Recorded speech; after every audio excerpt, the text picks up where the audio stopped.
साक्षी दृष्टा की स्थिति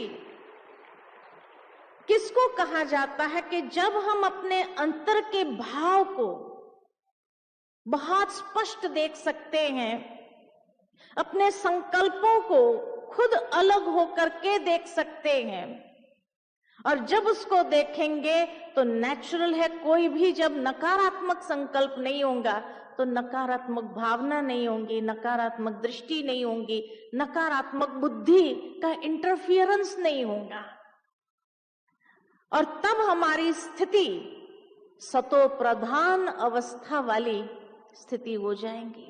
इसीलिए बाबा कई बार कहते हैं कि साक्षी दृष्टा होने के लिए न्यारा और उपराम बनना बहुत जरूरी है। तो लगाव, जो साधन सुविधाओं से हमारा लगाव हो जाता है, चीज वस्तुओं से हमारा लगाव हो जाता है, उससे भी अपने आप को ऊपर कर देना सहज स्वाभाविक रीति से। और पांचवा है झुकाव। झुकाव कहाँ होता है? व्यक्ति के प्रति। कोई भी इंसान के स्वभाव संस्कार को देखते हुए या उसकी विशेषता को देखते हुए जब वो व्यक्ति बहुत अच्छा लगने लगता है कि ये व्यक्ति की सेवा बहुत अच्छी है, बहुत अच्छी सेवा करता है, इसकी विशेषता बहुत अच्छी है, उसके गुण बहुत अच्छे हैं, ये गुण है, और उस गुण से के प्रति झुकाव, उसकी सेवा, उसकी विशेषता के प्रति, उसके अच्छे स्वभाव के प्रति हमारा झुकाव, तो जब ये झुकाव में भी आ गए तभी भी हम साक्षी दृष्टा नहीं हो सकते। इसीलिए ये 5 बातों से अपने आप को मुक्त रखने वाला ही साक्षी दृष्टा की स्थिति सहज बना सकता है। तनाव, स्वभाव, पुराना स्वभाव, प्रभाव, लगाव और झुकाव, तो ये 5 बातों से मुक्त जो हो जाता है, या उपराम या उससे न्यारा जो हो सकता है, वो सहज ही साक्षी दृष्टा वाली स्थिति को क्रिएट कर लेता है। और जिसकी बहुत काल तक ये स्थिति बनने लगेगी, तब जाकर के हर अंतिम समय के पेपर से वो पास हो जाएगा, क्योंकि ये 5 रूप से अंतिम समय में पेपर आने ही है, आने ही है। चारों तरफ का नकारात्मक वातावरण इतना होगा जो वो इफेक्ट करेगा, तो हमारे अंदर भी नकारात्मक संकल्प क्रिएट कर सकता है। हमने अगर ध्यान नहीं दिया अपने संकल्पों पर, डिटैच होकर के उसको देखा नहीं, तो नेचुरल है वो हमारे स्थिति को तो इफेक्ट करेगा। इसी तरह पुराना स्वभाव संस्कार फुल फोर्स में आएंगे, दूसरों के भी टक्कर खाने के लिए आएंगे, और उसके साथ में अगर टकरा गई तो भी फेल हो जाएंगे, है ना। इसीलिए बाबा ने कहा जो ओरिजिनल सतो प्रधानता के संस्कार है, सात्विक संस्कार है, उसको इमर्ज रूप में रखो। जितना ज्यादा उसको इमर्ज रखेंगे उतना इससे फ्री हो जाएंगे। दृश्य अनेक आएंगे, उस दृश्य के प्रभाव में नहीं आओ। साधन सुविधा के लगाव में, अटैचमेंट से उसको यूज न करो। है तो भी ठीक, नहीं है तो भी ठीक, चल सकता है ना। एसी है ठीक, नहीं है तो हाथ का पंखा भी चल सकता है। उसकी अधीनता, कोई भी साधन सुविधा की अधीनता न हो, क्योंकि ये हमें अंदर से बहुत परेशान और हलचल में ला सकती है। और जो झुकाव है व्यक्ति के प्रति, वो झुकाव भी हमें कई तरह की तकलीफ दे सकता है। कई प्रकार के उसके जो अधीनता है, उसके प्रति जो झुकाव है, वो ही हमारे लिए पेपर बन जाएगा। इसलिए बाबा ने कहा है, जिस व्यक्ति के प्रति आपने सोचा होगा कि ये व्यक्ति मुझे कभी धोखा नहीं दे सकता है, ये व्यक्ति मेरा अपना है, उस दिन आप देखेंगे कि वही व्यक्ति आपको धोखा देने के निमित्त बन सकता है। सबसे बड़ा पेपर आपके लिए वही बन सकता है, क्योंकि ये कलयुगी दुनिया है और कलयुग की भी अति में ये दुनिया जा रही है। कोई इंसान के अंदर इतनी पावर नहीं है बाहर में जो वफादारी से संबंध निभा सके, क्योंकि आज की दुनिया में हर इंसान इतना स्वार्थी हो गया है, वो पहले खुद का सोचेगा, उसके बाद दूसरे का सोचेगा। तो आप सोचेंगे कि ये व्यक्ति मुझे धोखा दे ही नहीं सकता है। कोई भी कभी भी धोखा दे सकते हैं, है ना, स्वाभाविक है। तो इसीलिए ये 5 बातों से मुक्त रहने वाला साक्षी दृष्टा की स्थिति को क्रिएट कर सकता है। दूसरी बात, साक्षी दृष्टा की स्थिति को क्रिएट करने के लिए बाबा ने कहा त्रिकालदर्शी स्थिति में स्थित हो जाओ, त्रिकालदर्शी स्टेज पर आ जाओ। तीनों कालों को अच्छी तरह से देखो, पास्ट, प्रेजेंट एंड फ्यूचर को, और तीनों कालों को देखते हुए नॉलेजफुल होकर के वर्तमान में मुझे क्या करना है। बाबा ने हर बात की समझ हमें दी है, विवेक दिया है, आध्यात्मिक प्रज्ञा हमें मिली है, तो उस आध्यात्मिक प्रज्ञा को यूज करते हुए उस सिचुएशन को पार करना है। इसीलिए त्रिकालदर्शी पने की स्थिति जिसकी है, तो उसके अंदर निश्चय यही रहेगा, निश्चय बुद्धि होगा कि ड्रामा का हर एक सीन जो आएगा उसमें कल्याण समाया हुआ है। मेरे साथ तो ऐसा होना ही नहीं चाहिए, मेरे साथ ऐसा क्यों हुआ, ये तो मैंने कभी सोचा ही नहीं था, ये तो स्वप्न में भी नहीं सोचा था। तो बाबा कहे कि ये सोचना मना, आप सिर्फ वर्तमान को देख रहे हैं। इतनी बात याद रखे कि जीवन में जो कुछ भी होता है, अगर आपने कुछ किया ही नहीं तो होगा ही नहीं। अच्छा, इस जन्म में नहीं किया है, कोई जन्म में तो किया होगा, जिसका फल अभी आकर के मिल रहा है। मैं तो सपने में भी नहीं सोच सकती थी कि मेरे साथ ऐसा हो सकता है, नहीं सोच सकते हैं। क्यों? क्योंकि हमें पिछले जन्मों का मालूम नहीं है कि हमारे कार्मिक अकाउंट्स क्या है किसके साथ, तो इसलिए ये होना है। तो इसीलिए त्रिकालदर्शीपन की स्थिति में स्थित होकर के, निश्चय बुद्धि होकर के जो हो रहा है उसमें कोई न कोई कल्याण समाया हुआ, तो स्थिति निश्चिंत, और निश्चिंत जितना होंगे उतना ही साक्षी दृष्टा बनना सहज हो जाएगा। अगर निश्चिंत नहीं, इसका मतलब निश्चय बुद्धि नहीं है, और निश्चय बुद्धि नहीं है तो सिर्फ वर्तमान को देखकर हमारे मन के अंदर कई प्रकार के संकल्पों का तूफान चलना शुरू हो जाता है। तो इसलिए बाबा कहते हैं नॉलेजफुल हो जाओ। बाबा ने जो नॉलेज हमें दिया है उस नॉलेज को अप्लाई करो। बाबा ने नॉलेज खाली सुनने के लिए थोड़ी दिया है, समझने के लिए खाली थोड़ी दिया है, उसका प्रयोग करो। समय आने पर उस पॉइंट का प्रयोग करके देखो। जब उस पॉइंट का प्रयोग करके देखेंगे, उस स्वमान में स्थित हो करके देखो, तो त्रिकालदर्शी पने की स्टेज में स्थित होकर के उस दृश्य को देखेंगे, तो उस समय आपके अंदर से दुआएं निकलेगी हर एक आत्मा के प्रति। कभी कोई हलचल क्रिएट नहीं हो सकती है। कोई तूफान भी आ जाता है तो वो भी आपके लिए तोहफा बन जाता है, अगर आप त्रिकालदर्शी स्थिति पर स्थित होकर के उस समय है, तो वो भी आपके लिए तोहफा बन जाता है, अगर आप त्रिकालदर्शी स्थिति पर स्थित होकर के उस समय नॉलेजफुल होकर के वो नॉलेज को अप्लाई करते हैं।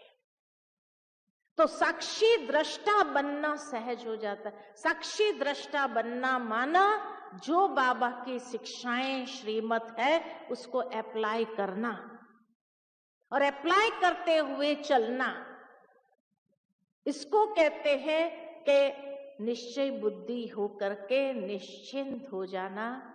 कोई भी बाहर की हलचल मेरे अंदर में स्थिति में हलचल क्रिएट नहीं कर सकती है। जो हुआ वो भी अच्छा, जो हो रहा है वो भी अच्छा, और जो होने वाला है वो भी बहुत अच्छा, बहुत अच्छा। जब ये सोचते हैं तो कोई भी चीज हमें हलचल में नहीं ला सकती। इसलिए त्रिकालदर्शी पने की स्थिति में स्थित होकर के हर दृश्य को देखते जाओ। तीसरी बात, साक्षीपन की स्थिति में वही रह सकता है, साक्षी दृष्टा स्थिति में वही रह सकता है जिसने बाबा को अपना साथी बनाया। इसलिए बाबा कहते साथी को साथ रखो, तो साथी आपको हर बात के लिए क्या करेगा? सावधान कर देगा, आपको हर चीज के अंदर कल्याण का दृश्य दिखा देगा। क्या कल्याण है वो दिखाई देने लगेगा, और कुछ नहीं तो अनुभवी बना करके तो जा रहे हैं। तो बाबा अगर साथी है, तो साथी अगर साथ है, सर्वशक्तिमान साथ है, हजार भुजा वाला आपके साथ है, तो माया आपके सामने क्या है? कुछ भी नहीं। इसलिए बाबा ने कहा था एक बार कि बड़े से बड़ी परिस्थिति क्या, रावण क्या, रावण का बाप भी अगर आपके सामने आ जाए तो भी आपका बाल बांका नहीं कर सकता है। लेकिन साथी साथ होना चाहिए। हजार भुजा वाला बाबा मेरा साथी है, हर वक्त मेरे साथ है, ये एहसास हर वक्त होना चाहिए। अगर ये एहसास ही नहीं है तो फिर तो हर छोटी बड़ी बात भी हमें प्रभावित कर देंगी, हलचल में ले आएंगी, हमारी स्थिति को एकदम नीचे गिरा देंगी। लेकिन बाबा ने हम बच्चों को ये वायदा दिया है कि आप दिल से कहो तो सही, मेरा बाबा मेरा साथी, आ जाओ और देखो वो हजार भुजा वाला कैसे आपके सामने आ जाएगा आपकी मदद के लिए। और सामने अगर अक्षौणी सेना क्यों नहीं होंगी, लेकिन वो अक्षौणी सेना भी आपका कुछ बिगाड़ नहीं सकती है। इतना बाबा आपके सामने हजार भुजा फैलाकर खड़ा हो जाएगा, आपका बाल तक बांका नहीं हो सकता है, ये बाबा की गारंटी है। बाबा को हम साथी बना करके तो देखें, बाबा को साथी बना करके तो देखे, लेकिन जब भी जीवन में कुछ होता है तो सबसे पहले कौन याद आता है? इसको फोन करो, उसको फोन करो, उसको फोन करो, उसको फोन करो, सब जगह फोन करेंगे। जब सबने कह दिया सॉरी हम नहीं मदद कर सकते, आज हमारे सामने बहुत बड़ा प्रॉब्लम है, आज हम ही बाहर है, हम यहाँ है ही नहीं, जब सबने मना कर दिया तब क्या कहते हो? बाबा अब आ जाओ। फिर बाबा आएगा? पहले किसको याद किया? देहधारियों को, और सारे देहधारी ने मना कर दिया, तब वो बाबा निकलता है। फिर कहते हैं मैंने कितना बाबा को कहो बाबा मेरा साथी आ जाओ, बाबा तो आए ही नहीं। कब कहा? सारे देहधारियों ने मना करने के बाद बाबा याद आया। अरे सबसे पहला बाबा याद आना चाहिए। सबसे पहला अगर बाबा याद आता है और बाबा को बुलाकर देखो, बाबा किसी न किसी को निमित्त बनाकर वहां पहुंचा देगा और प्रैक्टिकल आपको अनुभव करा के जाएगा, आपको मदद करके जाएगा। वो चला जाने के बाद आपको लगेगा अरे इस व्यक्ति का नाम भी नहीं पूछा, उसका फोन नंबर भी नहीं लिया और उसको थैंक्स कहना भी रह गया। ऐसा लगा जैसे कोई फरिश्ता आकर मदद करके चला गया, लेकिन उसको भेजा किसने था? बाबा ने भेजा था। क्योंकि पहला नंबर हमने बाबा को याद किया था, बाबा को साथी बनाया, तो बाबा साथी बन करके इतना कर्तव्य जरूर करता है, इतनी वफादारी से संबंध निभाता है। आपने जोड़ा है तो दुनिया के संबंधों को कितना भी आप खुश करने का प्रयत्न करेंगे, अंत में तो वो आपको दुख ही देगा। तकलीफ ही देगा। कितना भी आपने भरोसा किया, वो एक न एक दिन भरोसा तोड़ के ही रहेगा, है ना। लेकिन बाबा को आजमा करके तो देखो, आपको किसी को भी और की जरूरत नहीं है और न्यारा रहना सहज हो जाएगा, उपराम होना सहज हो जाएगा। बाबा किसी अनजान व्यक्ति को भी वहां पहुंचा देगा, मदद करके चला जाएगा और आपको पता भी नहीं चलेगा। अरे ये व्यक्ति का नाम भी नहीं पूछा, उसका एड्रेस भी नहीं पूछा, उसका फोन नंबर भी नहीं, उसको थैंक्स भी नहीं बोल सके, उसके पहले निकल गया। वो तो है कि नहीं, अनुभव है कि नहीं है। दादी जान की इसलिए हमेशा कहती थी पहले अपने क्लास में कि पांडव वन में जाते हैं तो बाबा के पोज है, खड़ा होने का जो पोज है ना, एक बाबा का आगे ऐसा हाथ वाला पोज है और दूसरा बाबा का ऐसे पीछे हाथ वाला पोज है। तो कहा बाबा का आगे हाथ वाला पोज जो है ना, माना बाबा मदद करने के लिए खड़ा है, मदद के लिए खड़ा है कि बच्चे जो भी बात हो तुम पहले मुझे याद करो, मैं तुरंत मदद करूंगा। और जो पहले याद कर देता है तो बस हिम्मत का एक कदम बच्चे उठाते हैं और बाबा 1000 गुना मदद करने के लिए सामने आ जाता है।